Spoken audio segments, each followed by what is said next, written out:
Dakota land where the skies are wide and the freedom stands. With a Bible in my hand and a prayer in my heart, living this life where the wild plays its part.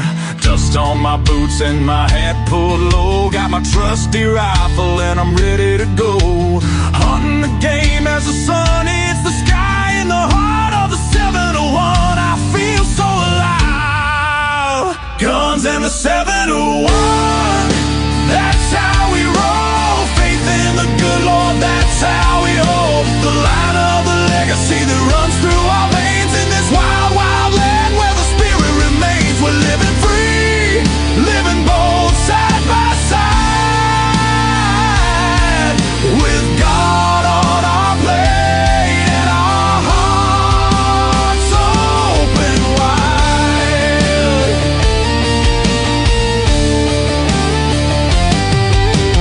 Ranch in the fields, the cattle run free with a purpose so strong, it's our grand legacy. The rivers run deep as we cast out our lines, fish in the waters where the North Star shines. Got the warmth of the sun with the chill of the night.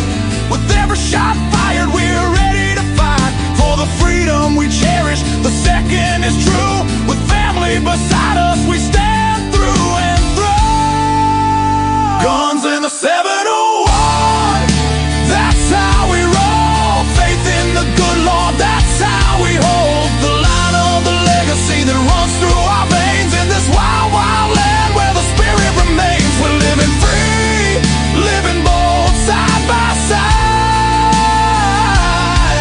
with God on our plate and our hearts open wide.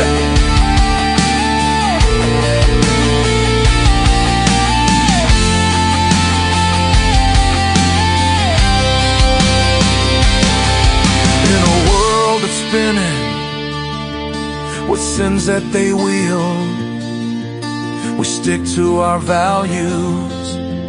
Our fate is revealed with the word as our guide. We tread on the earth, a community built from the love, not the curse. Raising our voices, singing loud through the night, for God and our freedom, we'll continue the fight. Let the rifles ring out, let the spirits align. In North Dakota's embrace, our souls intertwine. So when you hear the gunshots and feel that proud sound, know it's faith and freedom that echoes around. From the fields of the ranch to the depths of the lake, with God on our side, there's nothing at stake. Guns and the 71 forever will stand in the heart of our faith in this great free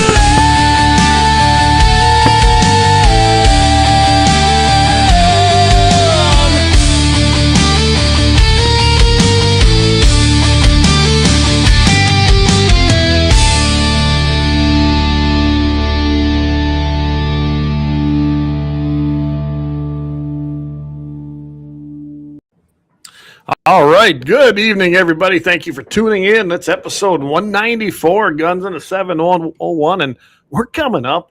We're going to start our fourth year here coming up in August, Alex. Can you believe that? Wow. That's amazing.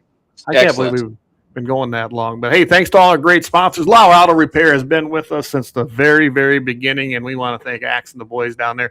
They do a great job in Bismarck over there. 309 South Washington Street, and we always say that we're coming live from the LAUER Auto Studios, and we're powered proudly by them. So we thank them and all the rest of our sponsors that have made this possible for each and every one of us. So before we get going, everybody, I'll let you know I got Alex Laws here. He, of course, is been a candidate for the North Dakota U.S. House. He's got some things we're going to talk about in regards to that.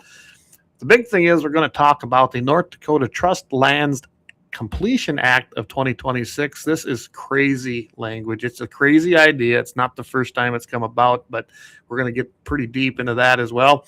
And then, of course, all your comments, keep them coming in. I do my best to try and answer them all. The reason the chat doesn't display on here, and I'll show everybody, hey, one shot, it comes over the top. I don't know what happened to this thing, so just bear with me. I'm going to have to fix it, and I don't know what the fix is, but I'm sure I'm going to learn on my things, the things I never wanted to learn, right, Alex? That's there you one go. of the things Exactly. we have to do. But with that, though, I'm going to put up the Second Amendment, and if Alex would be so kind as to recite that. It'd be my pleasure. A well-regulated militia being necessary to the security of a free state, the right of the people to keep and bear arms shall not be infringed. Amen. And I'm telling you, 27 words, but they're a very, very important set. 27 words, in my opinion. Oh, yeah. And I think they're even the second protects the first, because if you don't have the second, the rest of them go away. And that's just the reality of it. So I always start out with a prayer. So let's do that tonight. Heavenly Father, thank you for the blessings that you've given to us each and every day.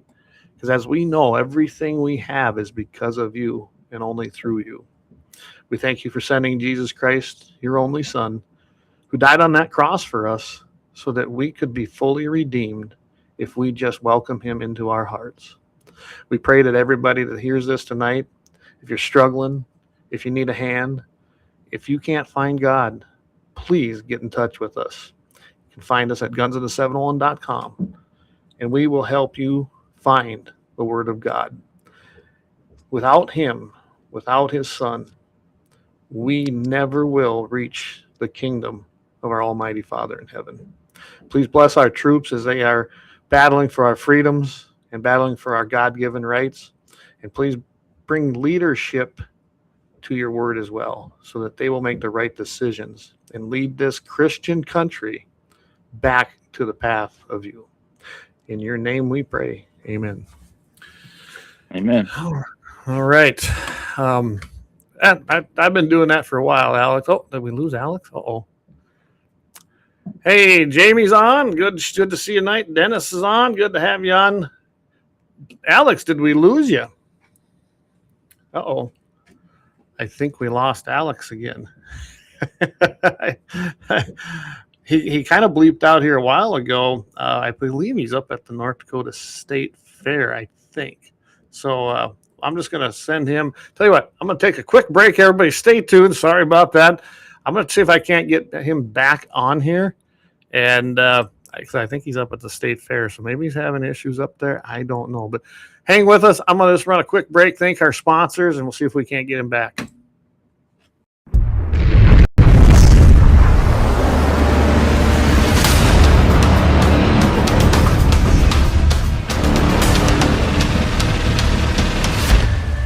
LAUER Auto Repair, located at 309 South Washington Street in Bismarck, North Dakota. Give them a call at 701-258-6308. The team of mechanics at LAUER Auto can take care of any problem your vehicle is having. And when you do business with LAUER, you can be assured you're doing business with a pro Second Amendment America First repair shop. There are plenty of other auto repair shops in the Bismarck-Mandan area. But why take a chance at patronizing a shop that might not have your beliefs at heart? Make no mistake.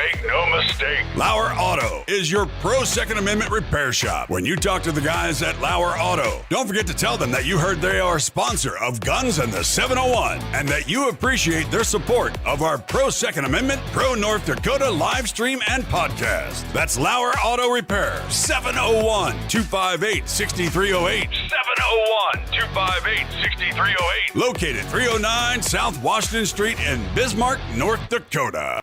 When you want it done right, Go where lemons go. Kalon's Auto Service, owned and operated by Kalon and Misty Foss, lifelong locals with over 25 years experience. From modern rides to classic restorations, they can handle it all. Top quality work, fair price, and honest hometown values. Located just one block south of Highway 12 on 6th Avenue West in Lemmon. Kalon's Auto Service, serving you with all your auto repair needs. for the best gun gear for every and any situation, Little Angry Man Arms LLC has you covered. Top-notch guns from top-name brands like Winchester, Glock, Sig Sauer, and Ruger to essential extras from Magpul's, Streamlight, Hollow, Sun Optics, and more. Little Angry Man Arms LLC have everything to make your shooting adventures a success. Visit littleangrymanarms.com today and gear up for your next big hunt, competition, or home defense. Don't miss out on our exclusive deals. Little Angry Man Arms LLC, based in Trail City, South Dakota, your ultimate hunting partner. At Horton LaserCraft, we believe in the power of personalization. Whether it's a cherished memory, a special occasion, or a unique gift, our custom laser engraving brings your vision to life. Our expert craftsmen and state-of-the-art technology ensure every piece is a work of art. From personalized decor to one-of-a-kind keepsakes, Horton LaserCraft makes every moment unforgettable. Horton LaserCraft is owned and operated by a local veteran and his wife located near Thunderhawk, South Dakota. They provide custom laser products at a reasonable price, and their turnaround time is fast and efficient. Custom board cutting, glassware, decanter sets, mugs, assorted stainless steel jewelry, assorted tags, decor, custom acrylic nightlights, and much, much more. Call them up at 605-545-7535. Horton LaserCraft, where memories are engraved.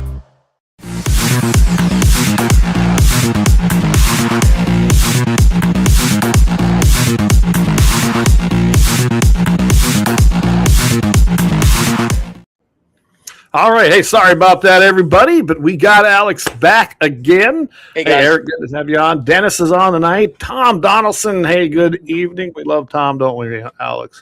Yep, absolutely. So, Every time I got this, I got to tell you guys out there, I got this Apple phone. Never do that. My Apple phone seems to want to tell me what to do, so a call comes through and it just pushes me off everything else. I mean, I'll decide what call I want to answer, Siri, and I don't know what to say other than that. It's like it's crazy. Yeah. I mean, I've got a Samsung, so I've got an Android, and Yeah. I had an Apple one time, and I didn't have it very long. I could stand it. And I'm talking, this is one of the way back when I was with the NRA, because that's what they gave us all, and I couldn't stand it. Yeah. Then they give us the Blackberries at one point. Yeah. Hey, Brian, good to have you on. Fellow MV, little lady says that's okay. We're just getting started, but I think we got to work through it. If it happens again, we'll just have Alex do the same thing. He'll just have to come back in. It kind of screws up the entire link, and I know what's happening. Apple, your phone's taking over the permissions, and they're taking it away from whatever you're running, because Restream has to be granted the mic and the video and all that. So yeah. All right, well, let's just dive into this, Alex. So the North Dakota Trust Lands Completion Act. Here's the bill number. Here's the cover page. HR 2252. This was introduced by, unfortunately, our lone representative, Julie Fedoracek from North Dakota, claims to be a Republican. She introduced this March 21st, 2025. Now, remember also, everybody, this bill there's been forms of this that have been introduced for decades, honestly. Yep. Whether it was just for North Dakota or other ones. And, here's my take on this, and I'm gonna let Alex have a stab at this, because he's got a lot of information on this. They basically, essentially, I live in the heart of Standing Rock, and for some reason they want to take and they want to make the reservation whole again. That's bull, because they'll never do that. There are so many of us here with private land that, let's just face it, the Indian people sold because they were given allotments. In fact, I have an Indian allotment that we own, and we have the other side of it that we rent, that were held by tribal members who they can sell them. You get a patent paper. And if you don't know that process, everybody call me. I'll tell you, it's insane. Anyway, so that's you're never going to make the reservation whole, because my place ain't for sale, and I know nobody else's is around here either. So that's just a stupid narrative to begin with. Here's my problem, and this is why I hope hunters and shooters. Hey, Matthew. Hey, our NDGOP chair. Glad to have you with us tonight, Matt. If you're a hunter or a shooter and you think you got problems now finding public land and public access to hunt on, especially within the reservation, if they do this, you're going to lose most of it, because I imagine that in that North Dakota trust land, they're going to use mostly the school lands. They don't say this in the bill, but that's the biggest majority of the land. Yep. Every township was given a section of land when this was created. So that's your biggest part. And a lot of them have been sold off. There's the 2 quarters I rent, the other 2 quarters I didn't get it, but they sold to another guy I tried to buy them to. So they've been sold. But right now, you're going to lose all access to those lands if this transfer takes place, and you'll be under the tribal jurisdiction of rules, regulations, fees, and licensing. Not a good thing. Non-tribal members that are non-residents pay through the nose for a non-resident deer tag. Yep. So that's right. Yeah. And you can be a North Dakota resident. It don't matter. I live in the boundary, so I'm considered a non-tribal resident, and I still pay if I want. I don't do it, but I could still pay through the nose to get one of their tags. So this is going to be very problematic, especially with all you guys that keep hollering about public access. You got to be fighting this thing tooth and nail, because you're about to lose a whole bunch of it if this takes place. Go ahead, Alex. Yeah, I couldn't say it any better. The bottom line is that this is a well-disguised land grab. And what they did is they took our congressional representative, and because she'll rubber stamp anything, and they put her up and they said, look, you put this through because, it sounds all nice and goodness and light, and then nobody will question you. To the point that they even had her on the radio where she was saying things like, I don't know what they're going to do with this land afterwards, but it's really a good idea that we do this. Now, look, here's the bottom line.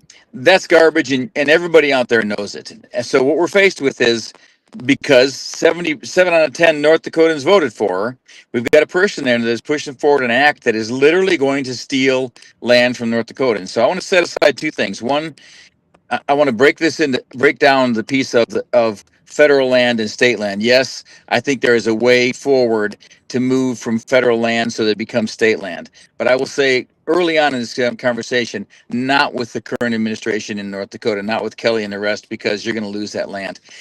Sorry about that out there if I just insulted those guys, but that's the reality. They're here to take the land.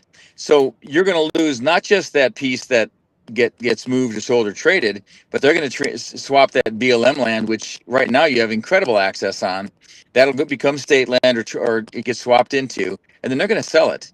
And every mechanism for this is in this bill. And I was talking to Clay about this, and they write these bills because they're going to do them, not because they write a sentence in there. So, for example, there's a sentence in there that says they can sell that land for less than $500 an acre, and one person gets to make that decision in North Dakota and one in Washington. And you get no recourse but an inspection. They wrote that in there because that's what they plan on doing. That's the bottom line. Yeah, and it's they've got it in here. I was just looking, valuation, section 4 of this bill, and that's where they talk about this, the equal value and the overall state value of the state land and what they can do. And it looks like to me it falls under the Secretary of State's office here in North Dakota, and it doesn't really say who it's going to be at the Fed level, but I imagine it'll be somebody within the United States Department of Interior. Yeah, which would be probably somebody who's going to do exactly like they're told. Yeah, well, I imagine Burgum's going to have a big say in that. He is the Secretary of Interior. Yep. So think about that. Yeah, and here it is. It's right here. It's in section 4 of the valuation, and then it comes under D, low value parcels. The Secretary, with the consent of the state, may use mass appraisals, oh boy, a summary appraisal, or a statement of value made by a qualified appraiser, I imagine a hand-picked one, carried out in accordance with the uniform standards for professional appraisal practice to determine the value of a state land grant parcel or a parcel of unappropriated federal land to be conveyed under this act instead of the appraisal that complies with the uniform appraisal standards for federal land acquisitions.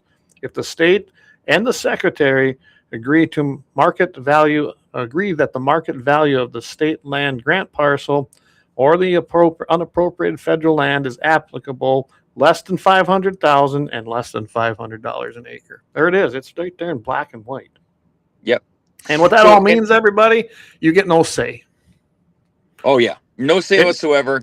and they write it in there because they're going to do it. And there's another piece here that's so important.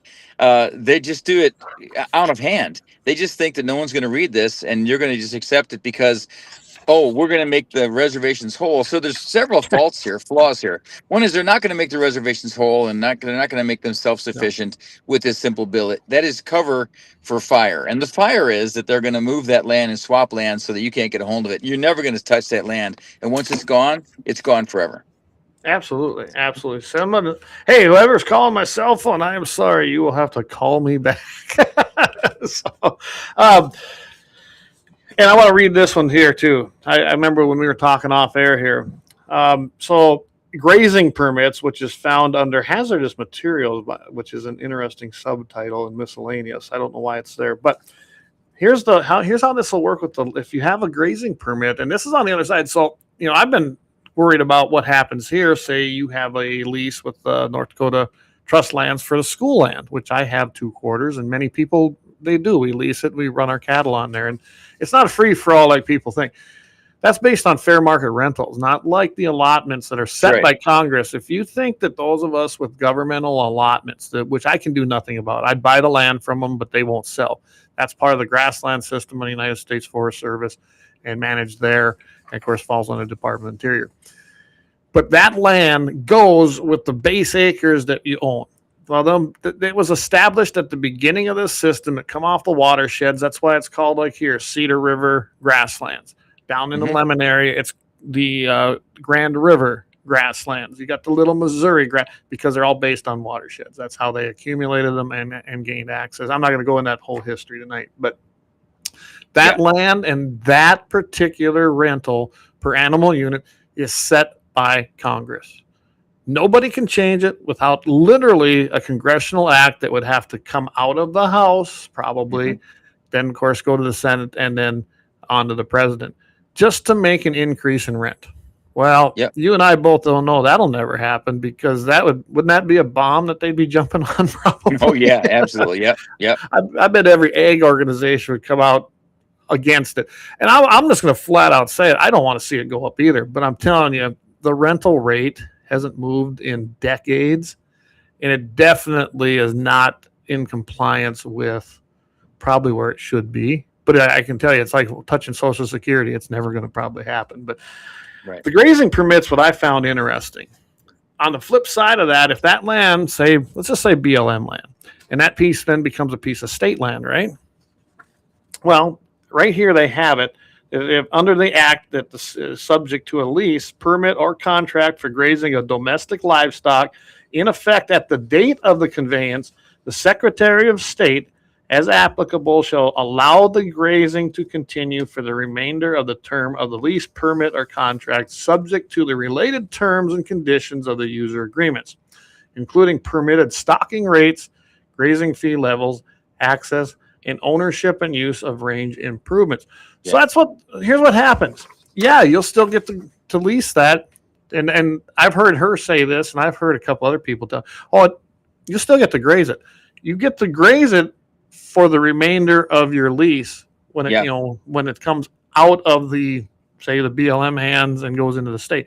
But there's no guarantee they're going to re-up that, and they don't have to. Well, they don't have to. And Clay, I'd like everybody. Boy, I love doing this part. This is the second grenade we get to throw in here. Julie, and Hoven and others are putting in what's called the Lease Reform Act. Now, the Lease Reform Act is going to be sold on the same idea, which is that if you've got a lease and you've had it forever and you want to change that because it's really not paying you enough for your land or something, or it's not right, or access isn't right, they want to change that, but they're pushing it through so that they can change it. And it also has to do with access to land. So this is something that, and Clay and I were talking about this. Nothing is done in government projects without a plan ahead of time. You don't write it if you don't plan to do it.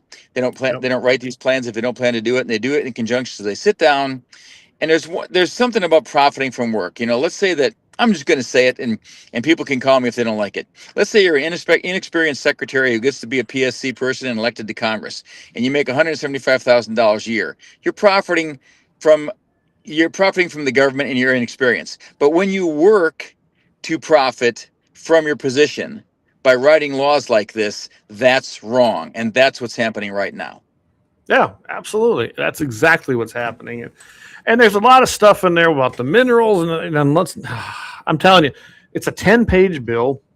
Yep. Go read it. It's HR 2252. If you want an easy link, go to Guns in the 701 on the Facebook page, and it's pinned at the top. You can't miss it. Click on it, click that link, and read this bill. I've read it. I'm sure you have too. I understand it. I can tell you right now, some people aren't going to understand some of the stuff in there. They're written that way on purpose, aren't they? They are writing bills so that you don't understand them. And if you're not familiar with that kind of lingo, it's tough to sort out probably for some. But I'm telling you right now, it is a big land grab. It's not going to be beneficial to any of us. And somebody's pockets are going to get lined out of this, aren't they? Sure, they're going to take this land. It's going to be sold off. Big dollars are going to bid on it. Once Kelly decides he gets to buy this land, you're going to see your BLM land go away, which a lot of people are going to say, hey, it should be state land. You're going to see it. You'll never touch it. They'll buy it for such a cheap price. Secretary of State will decide the price on it.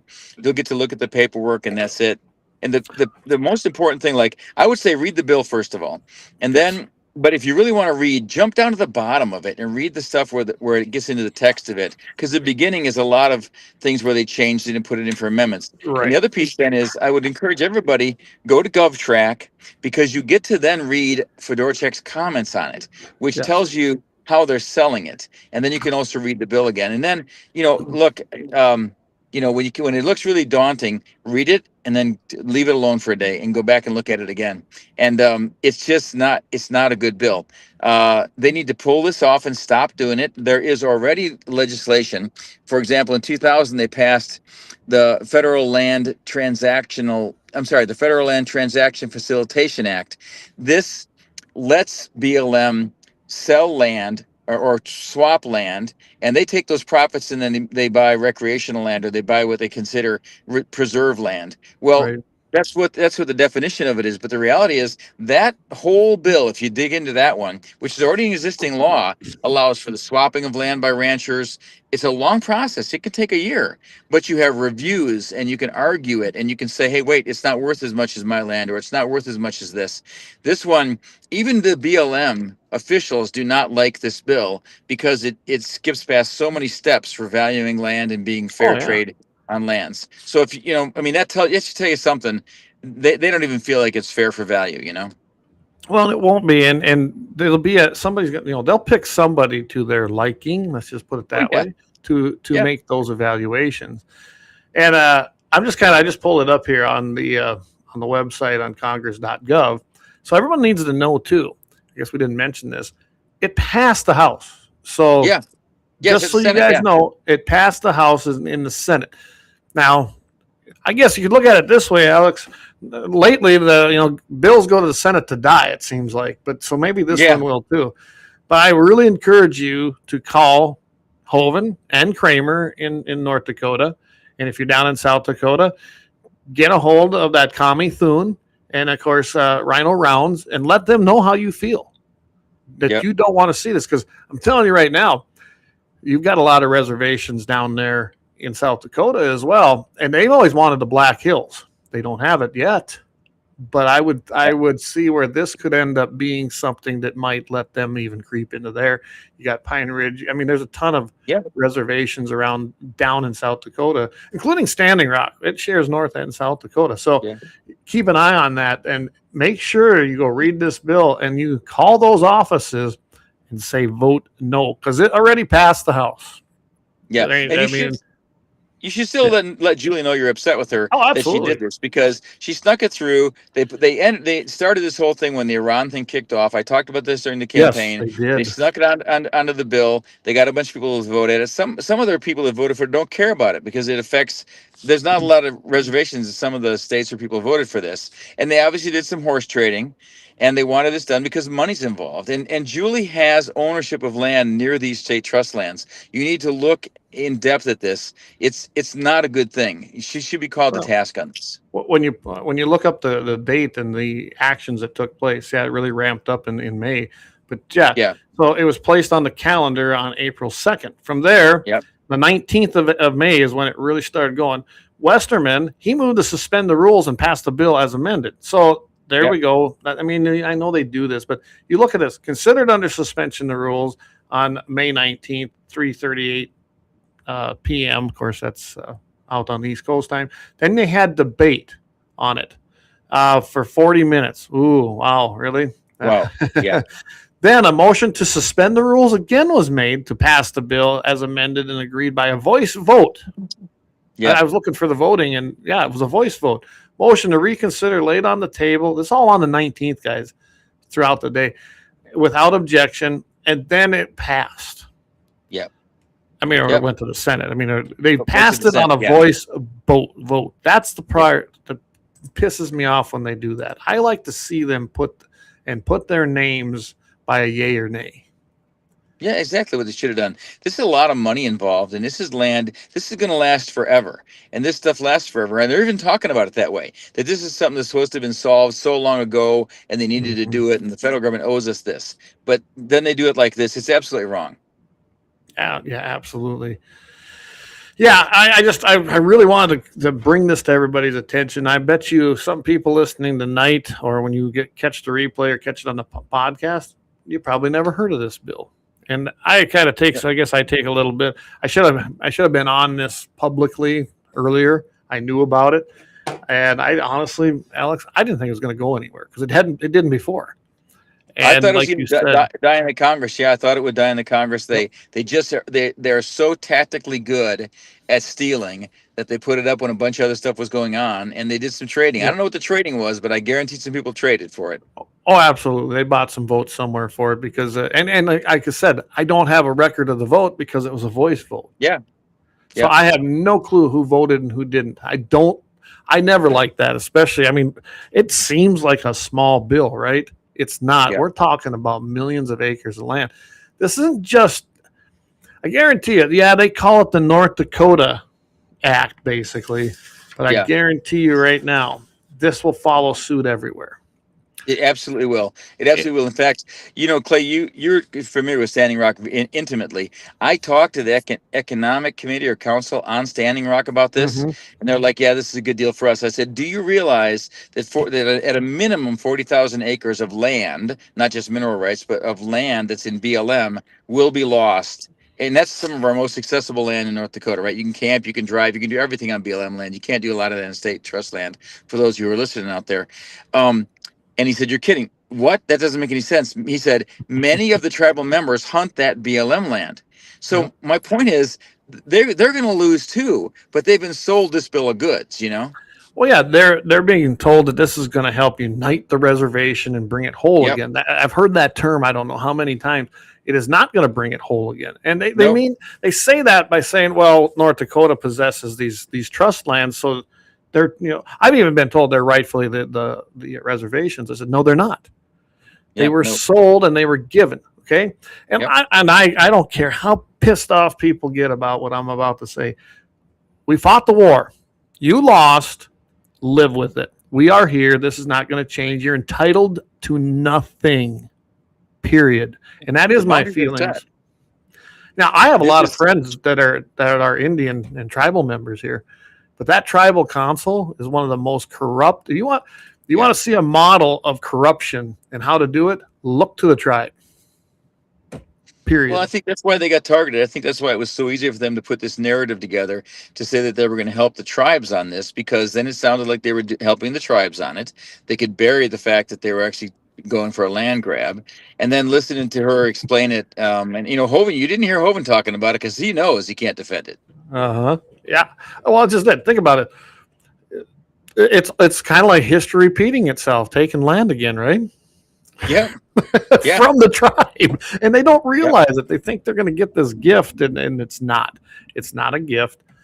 It's going to be a problematic situation for all of us. What if this passes? And I hope that in the Senate, I kind of been watching the Senate on this. There's not much movement on it right now, but I know they're pretty. I don't think we're going to see much on this unless they sneak it through. You need to watch this stopgap bill, you know, to finance the government. Yeah. And make sure it doesn't sneak in there. Yeah. And it could, and I think the thing is too, it does matter if you call Hovind or Kramer, even though Hovind's going to profit from this, and I don't know if Kramer will or not. The reality is that it does matter if you call and if you write, because they don't want that. Okay, it's easy for them to say, you know what, it's not the time for this, and it's not the time for this. There's other ways to do this.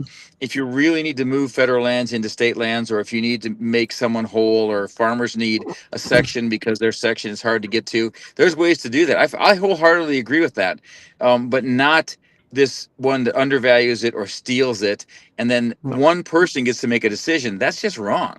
Well, and the idea of turning land over to the tribe for management is one of the worst ideas. I live here. You want to? Yeah. I'll take you on a tour. Anybody that wants, and show you how they manage their land here. They don't. They don't do anything with it.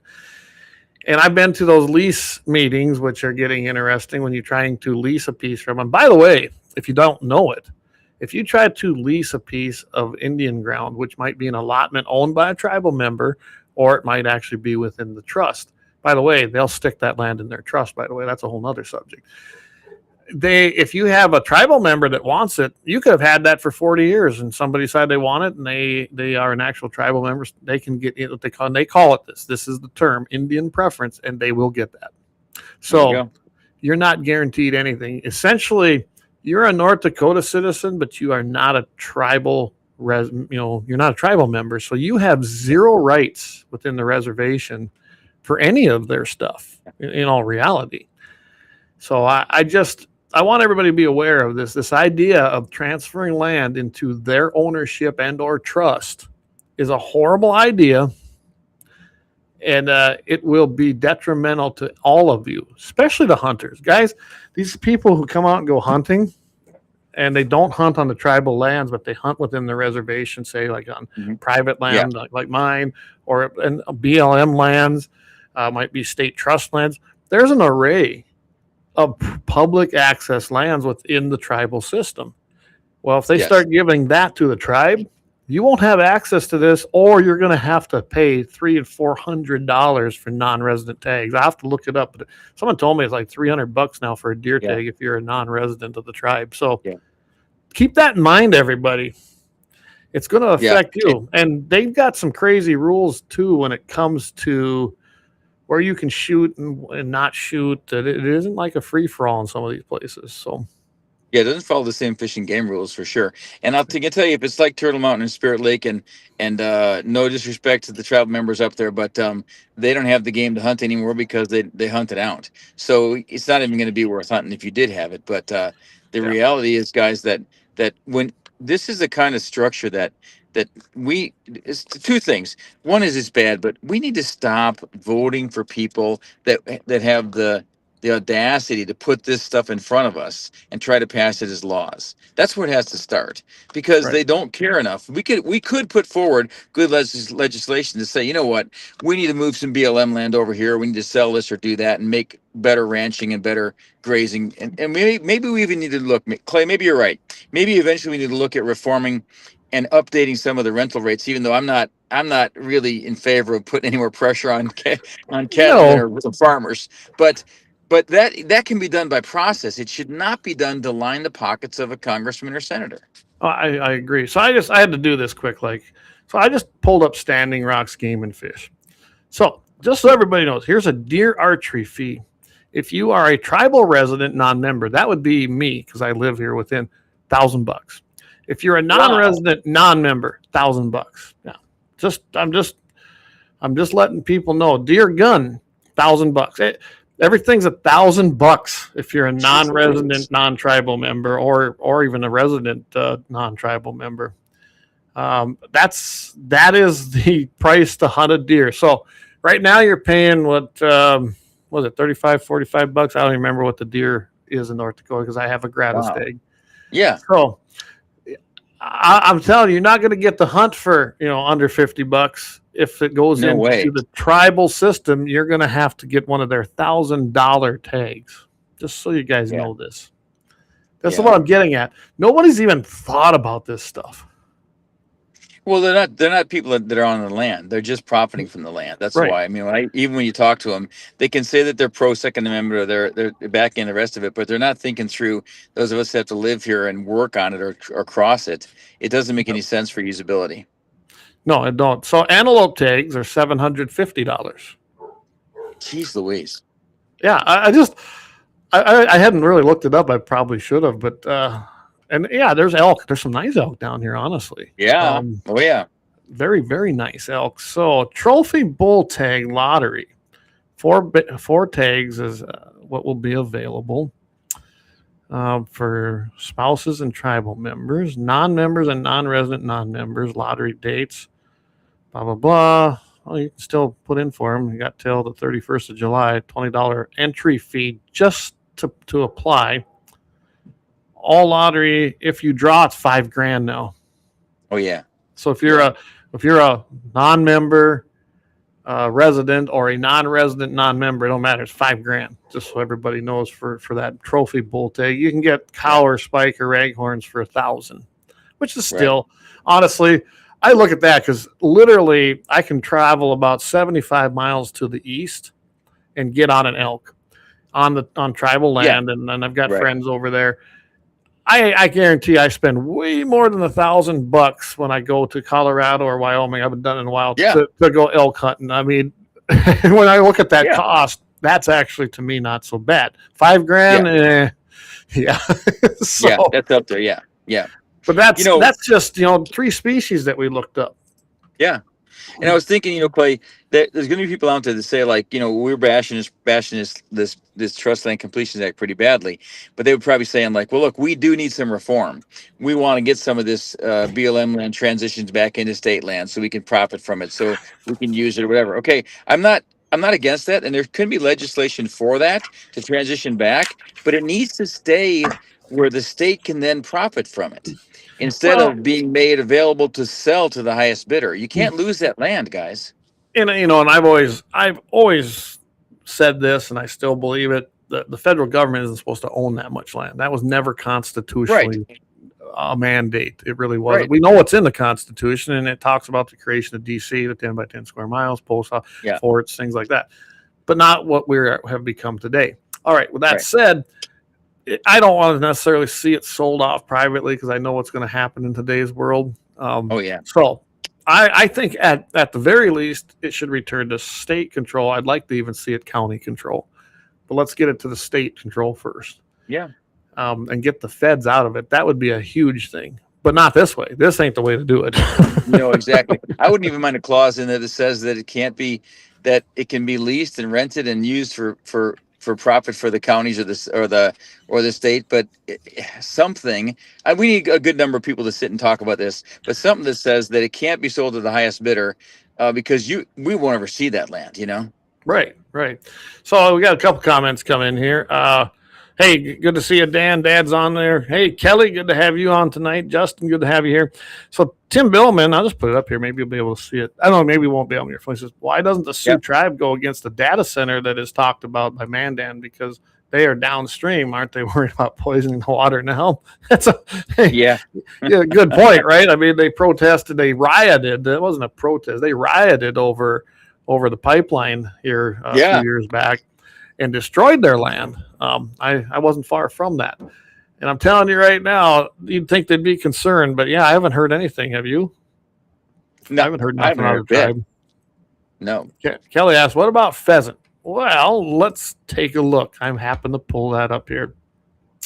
So, non-resident, non-member, $150 for a season permit. Tribal resident, which would be me, non-member, $75. Really, that ain't bad. No, it's not bad. And it's for the season. Unlike North Dakota, if you're a non-resident, I think now you can get 14 days. You can split it up 7 days. Same with South Dakota. I hate that because I live right here on the border. I used to buy back in the day. I had a North Dakota, a South Dakota, and a tribal license to hunt pheasant, or actually small game, because I was on all of it.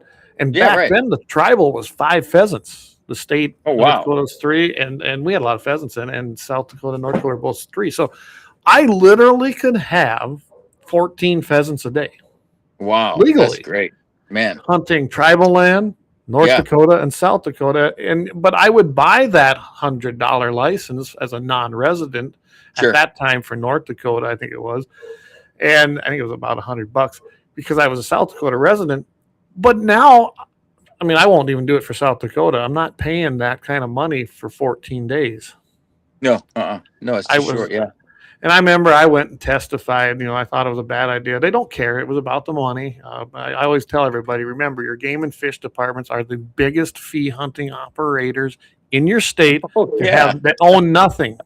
They don't have animals. They don't. They got some land, but they don't do nothing but sell you tags. Just remember that. Yep. Let's see, dances. I think they are not rioting because lots of the ego money that paid them to dry up. Okay. And then Kelly says, is this all BLM lands? I don't know, Kelly. I mean, it could. I don't think it'll be all of them. We don't know. They don't have specifics. This bill is just authorizing it to happen. Yeah. Essentially. So there's a piece. Yeah, Clay, that's really good. That's really important you ask that question. So when you look at it, and this is the complexity of it. There is some BLM land. Some people say as much as 40,000 acres that could be converted and could become into state land. That's what I'm concerned about, because that land then is under state control, and that doesn't mean it has to stay there at the benefit of the state. That can then be decided upon by the governor to either close down or to limit access or whatever. And right now it's got a lot of access. So I think you need an honest broker on this, and I don't think that's the way to do it. But there's a lot of other land that's going to move. Yeah. Well, and I wonder about things like Army Corps of Engineer land. I mean, talk about the riots that took place. That took place on Army Corps of Engineer land along the Missouri River, which, by the way, you or me could have never went down there and camped and did what they did. No, it was illegal. Ever. Yeah, and they got away with it. But we saw how they treat their land if they really don't. I remember going and I can take you any day to Fort Yates and show you what Fort Yates looks like. I'm telling you, they are a lot of times their own worst enemies, honestly. Yeah, the town is just, and I'm not saying there isn't towns off the res that don't look that way, but that particular town, which is that's our county seat for Sioux County, and really the center of business for county and for tribal, and it looks like a dump. That's how they take care of things. Just so you guys, it's right along the waterway, by the way. So that doesn't seem to concern them when they're doing it. Dan says NGO, gotcha. NGO money, that makes more sense. And that, by the way, when they did that, when they were rioting the pipeline and protesting, that costed the state of North Dakota millions of dollars to clean it up. Oh, I don't doubt it at all. Yeah. We'll tell you what, we're about 10 minutes to top of the hour, Alex. Let's take a break. We can come back and we can wrap this part up. Sounds good. And we got plenty of things we can come back to. So we're going to take a quick break. Thanks, everybody. Go ahead and get yourself your beverage of choice. Mine's water these days, but take a break, use the bathroom, whatever you need to do, and we're going to be right back after these ads. Sounds good. Thanks.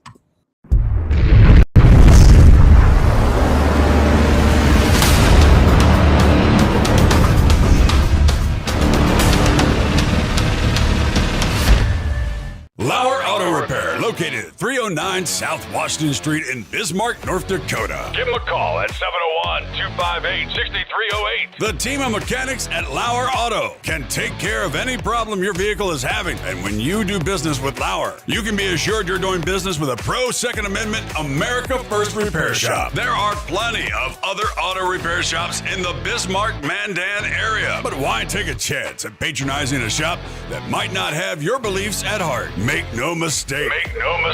LAUER Auto is your pro Second Amendment repair shop. When you talk to the guys at LAUER Auto, don't forget to tell them that you heard they are a sponsor of Guns and the 701 and that you appreciate their support of our pro Second Amendment, pro North Dakota live stream and podcast. That's LAUER Auto Repair, 701-258-6308.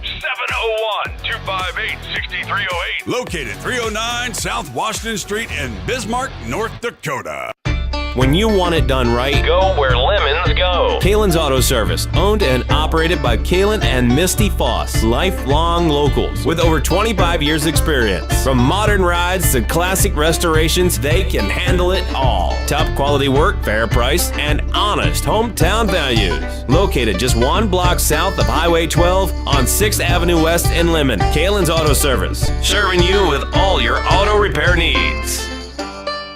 For the best gun gear for every and any situation, Little Angry Man Arms LLC has you covered. Top-notch guns from top-name brands like Winchester, Glock, Sig Sauer, and Ruger to essential extras from Magpul's, Streamlight, Hollow, Sun Optics, and more. Little Angry Man Arms LLC have everything to make your shooting adventures a success. Visit littleangrymanarms.com today and gear up for your next big hunt, competition, or home defense. Don't miss out on our exclusive deals. Little Angry Man Arms LLC, based in Trail City, South Dakota, your ultimate hunting partner. At Horton LaserCraft, we believe in the power of personalization. Whether it's a cherished memory, a special occasion, or a unique gift, our custom laser engraving brings your vision to life.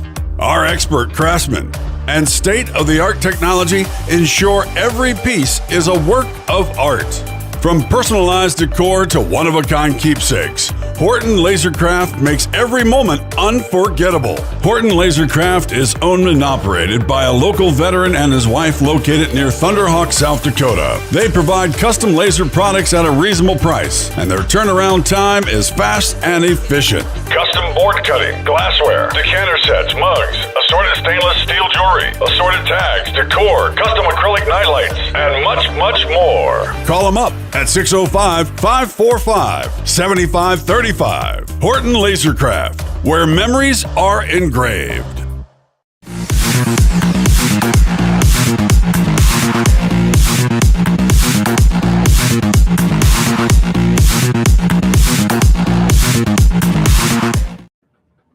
All right. We are back, everybody. Welcome back, Guns and 701. Again, thanks to our sponsors. Lauer Auto Repair has been with us since the very, very beginning, and we can't do it without great sponsors like them. And, of course, our newest sponsor, which we love. I love doing business. I've been doing business with these guys for a long time here. Crappie Creek Feeds LLC, Jason and Megan Holm. You can reach Jason at 605-850-3998. He came on board as one of our top tier sponsors. He's got mineral for your cows. He's got mineral for your goats. He got chicken feed, dog food, liquid and salt needs. I mean, you name it. He's got it. And he really pushed his garlic salt. And I bought these barrels, and I'm telling you guys, were fantastic. And I got to get back down there and get some more. And we've been trying to get hay put up just as he has. But again, these guys do a phenomenal job. Pro Second Amendment, as conservative as you can think about. And I'm telling you, Crappie Creek Feeds is your place to go. Crappie Creek Feeds, LLC, Jason or Megan Holm, 605-850-3998 down there in Glad Valley, South Dakota, just outside of Isabel. Give them a call and go get some great service along with some great feed for your livestock needs. All right. So now you're at the fair, right? The state fair. Did I get that right? We're at the fair. Yeah, we're just heading. We just picked up everybody, and we're heading over. We're going to stay the night in Minot tonight. We're going to come back, and we're going to crush it again tomorrow. We got the grandkids, and my daughter's here with the son-in-law. We are, we've kind of taken over the place, I think, almost. So the next time that we're going to be in the same vicinity, I've got our new version of these. I got one for you, by the way. Thanks a lot. Have one of those, and represent the brand, right? Absolutely, yeah, I'll do that. But nothing else. If I see Tom, I can give it to him. But I don't get over there that much up in that country. But we'll figure it out. If you're in Bismarck sometime, let me know, Alex. And I can tell you, Bismarck is. I can get up there. Fairly with enough notice generally. So I'd kind of like to get down into your area and talk to some of the folks down there sometime and get a feel for how things are going down in your area. We need to do that. I know we were going to do that before the primary, it just didn't work out. But yeah, I would love to take you out and just let's talk off air here, or we can talk tomorrow. There's a couple places we could go and just have a meet and greet, because there's still people around here that.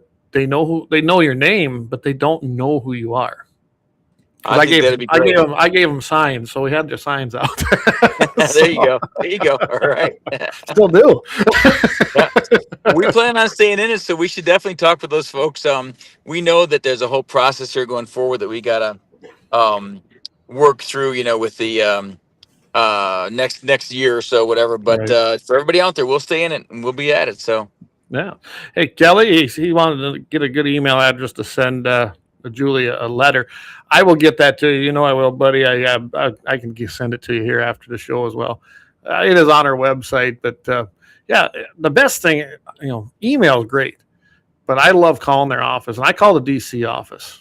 Find that 202 number. That's a DC prefix, and it's on our website. And call and let them know. You won't get her, but I'm telling you right now, if you don't call and they don't hear from you, then they think all is well. When they start getting calls coming in, that's when these guys get nervous. It's just like when we go to the legislature and you fill the committee room when they're having a hearing.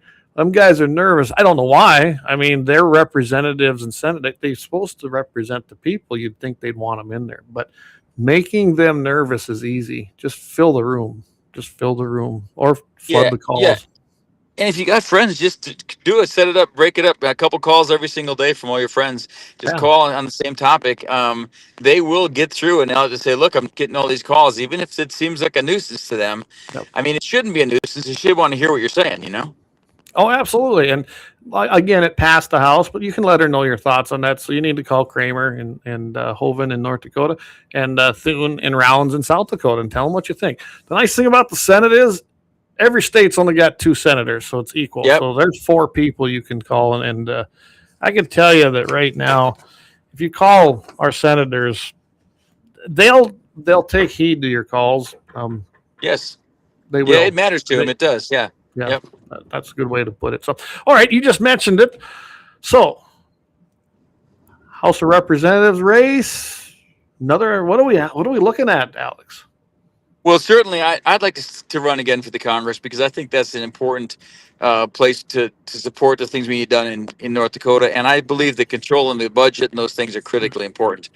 I guess it's going to depend on whether Julie lifts and shifts and hides up in the Senate. I think that, look, for everybody out there, my crystal ball says that Hoven's getting her ready to take over in the Senate. He'll step down and give her that seat. That way she's protected and they get a rubber stamp in the Senate. That's pretty scary to me because she has no experience. And then we've got 2 races to run. Somebody's got to run against her in the Senate. Somebody's got to run against the new congressional seat. Yeah. Her in the Senate would be, I shouldn't say she's harmless in the House, but compared to the Senate, yeah, she's harmless. Yeah, exactly. The Senate is where, think about it, that's where treaties are ratified. That's where cabinet members are ratified. Everything there you go. I mean, the powers of the levers of power within Congress really sit in the Senate, and that was by design and not how we have it today because they passed a constitutional amendment to make them elected by the people because the Senate used to be elected by your state legislatures. That's right. And that was actually a better reflection of the actual base in your state. It really was. I liked it better that way. I'd love to see it go back there. And some people are not going, what are you talking about? Well, read your Constitution, pull it out, and then look it up. It is in there. And that is how this was set up. That's why there was so much power laid within the Senate because they were 6-year terms. They were equals from all the states in the country, 2 senators per state. That's why it was set up there, and they were elected by the state legislatures. So you wouldn't. I can tell you when that was happening, you didn't see. It was different then. They were liberal, conservative, but for lack of a better term, you wouldn't see a diehard Republican state send Democrat senators to Congress. Yeah, because the legislature was electing them. Just like you wouldn't see California, who people don't know this. Most of them are Democrat from the House of Representatives, but there are Republican reps out of the state of California, at least for the time being. Yeah, that's right. Yeah. So it does happen. So just keep that in mind that's why the Senate bears so much power, and I'm with you. The point is I wouldn't really want Julie there either. She will not be representing us. she Well, you and will I be talked about this, but representing those who put her there. yeah, I mean, you know, I talked about in Dakotans, so much influence is levied on North Dakota from the federal government that you really want to be careful picking and choosing who goes up there. So it's okay to do some introspection and just say, look, what we did here is we picked somebody who was an appointee, we put him in Congress, and now we're going to put him in the Senate, and maybe it's time to change that because they're going to continue to weigh in on North Dakota policy. It's got an undue influence. It really does. Yeah, I agree. The Senate seats are important in any state, but they really are, with all the things that are in North Dakota. And like you and I were talking off air, this state is very much influenced. Well, for one, by oil and gas. We know that, right? There's outside influences. And they are a big player as far as in the Senate because of our assets in this state. People, they want to be part of this state that don't live here. You get out of this area. You've been out east. I've been out east. I've been a lot of places too.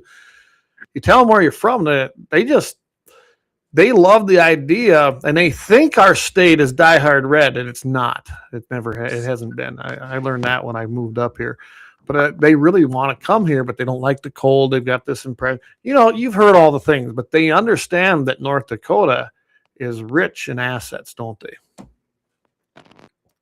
They do. Oh. Yeah, they understand. Our connection is there. Are we okay? Oh, it's you're breaking up pretty bad there. Yeah. Are you still there? I might lose you because we're heading over to lodging. But can I? Again? Oh, there we got you. Oh, there we go. Okay. Yeah. I was going to say we might lose you. We might lose you in a bit here because we're heading out to the base actually. Okay. But I wanted to say, you know, for everybody out there, first of all, thanks a lot, Clay, for bringing this to everybody's attention. And we're going to stay on it. If you want to reach out to me, send me a note on this. We'll talk about it some more. But I'd just like to see us be a little more cognizant of what's going on with them because it's too easy for them to do this grab right now. And if it goes through, we'll be looking at it 5-10 years from now saying, why did we let it happen? And it's just wrong. Yeah, absolutely. This will have a long-term effect on us as a whole. And not a good one. It'll be a negative effect. Yeah, exactly. Yep. Yeah, well, if I'm going to lose you, Clay, I'll tell you, thanks a lot, guys. I'll talk to you soon.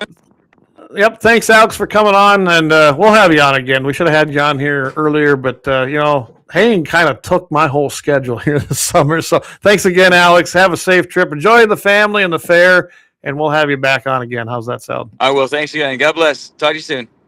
God bless. Yep.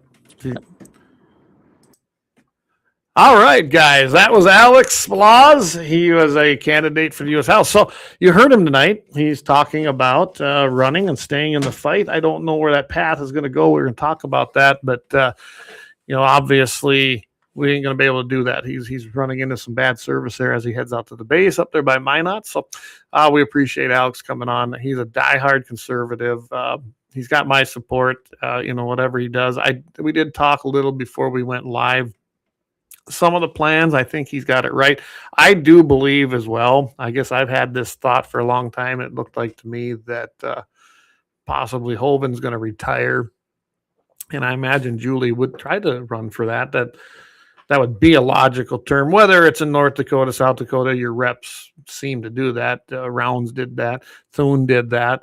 A lot of the reps, especially when you have only one per state in our two rural states, that it seemed like a logical step for them. So, yeah, we might see him do that. I guess Rounds was a governor too. So, that's just where they go. He went from governor to rep to Senate. So it doesn't surprise me that would be what would be happening. I mean, John Hoven's been in there a long time in North Dakota. So he's probably maybe looking to step down. Hey, I want to thank whoever. I don't see it right away. I just see that somebody scanned our QR code. So right there it is, and they subscribed. We want to thank you for that. That helps keep this boat afloat as well.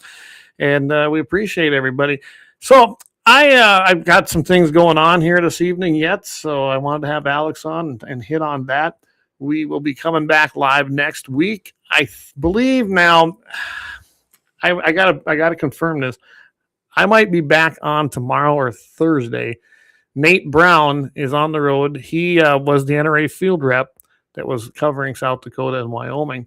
Then he transferred to the Whittington Center, and he's got some big things going on down there in Raton with the NRA Whittington Center, and him and I had a conversation the other day. So don't be surprised if we end up going live tomorrow. And sorry, Jamie, I guess I got to work around Nate's schedule, but it'll either be tomorrow night or Thursday night. I don't know. If it doesn't work, we're going to bump them into next week. So just keep that in mind. I'll be on live, of course, Friday with Todd Mitchell in the morning. I'll look forward to that each and every week. I can't make it all the time. I couldn't make it. I was out bailing, honestly, last week. We had to do that. That's just the nature of the beast this year with the heat and early mornings. But 7:15 a.m. Mountain Time, 8:15 Central. Mitchell in the morning, KFYR, 5:50 a.m. You're going to want to tune in for that. We always have a good thing. And that's kind of where I have moved my happy ending of the week. I don't do it here much anymore. Once in a while.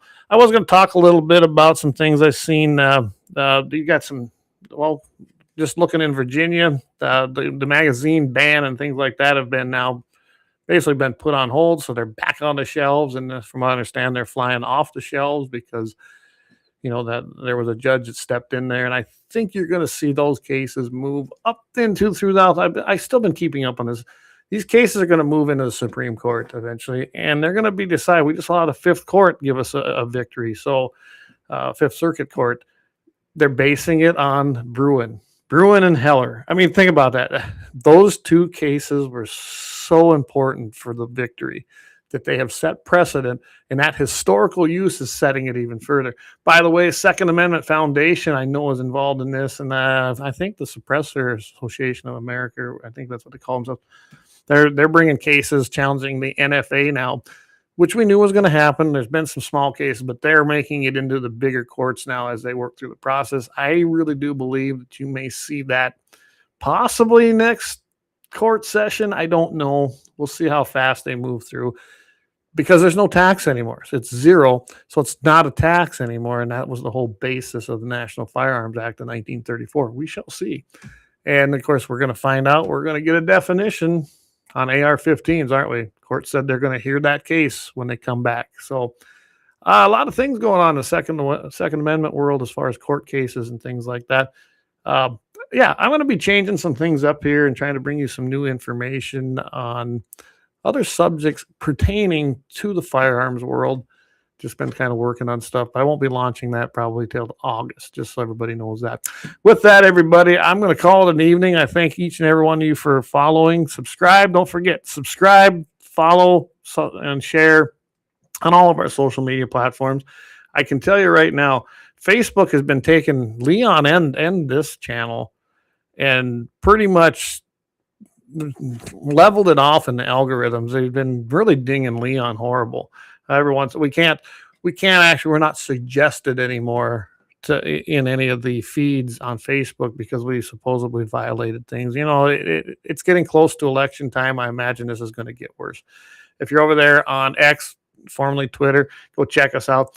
Give us a like, follow us, share it, invite your friends, and we thank each and every one of you for the support. We're coming up on our fourth year starts here in August. So again, thank you everybody for supporting us, and spread the word. We try to bring you the best. I can tell you this is a short one tonight, and mainly because I got some other things I need to do before we head back out and try to bale some hay up. That's the season we're in. So again, everybody, thank you for tuning in. And don't forget to tune in on Friday, KFYR 5:50 a.m. radio, Todd Mitchell in the morning. I'll be on there, 7:15 a.m. Mountain, 8:15 Central.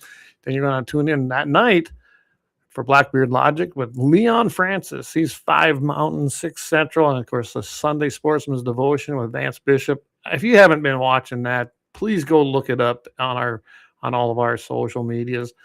That is just it's a great show, and it brings the word of God along with some things in the sporting world, and he likes to fish, so you're getting some fishing news there too. So check all those out. All right, everybody, God's blessings to each and every one of you, and remember, the only way to God's kingdom is through Christ Himself. Keep your powder dry, everybody, and have a great week.